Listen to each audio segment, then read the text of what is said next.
Josh Vicente. I own a company called Our website and our Instagram are wecreatecoolthings.com, and that's exactly what we do. We build stuff that isn't normal, what most people will say no to. Atmosphere, so to speak, TV studios, restaurants, clubs, props, anything weird. And when someone's like, I can't do that, usually we're the second person that gets called a month later when they only have a week to do it, because they wasted their time trying to find someone else to.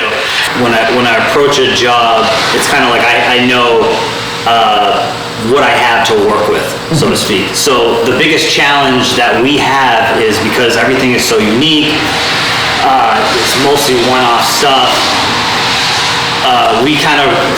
we design it first. A lot of people say, this is what I can do, and then they design from that. Mm-hmm. We do the complete opposite. It's our niche.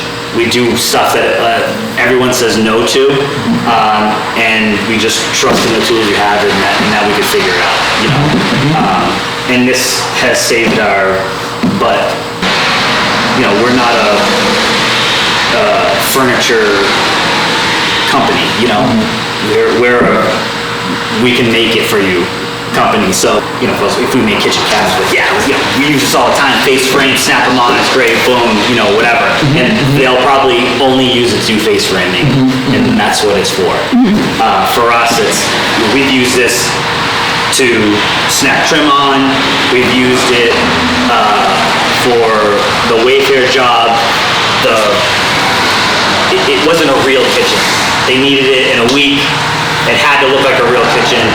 So we built these frames that lap jointed together, and we tensed, snapped all the doors and everything on. For the toe kicks, we clipped on the toe kicks. We had one span that was really long, and I just, you know, we put a tenso in there and just snapped it together. Yep. So it's time, like it saves so much time, you know, which is huge. Yeah. This isn't an inexpensive tool, but I guarantee you it'll pay for itself as long as you use it. It's just such a gnarly, when I first saw it, I was like, what in the wizardry is this? Like, who ever thought of have the blade like dither like that? It's just, I don't know, that's like, he's up there with the guy who invented the zip ties, you know?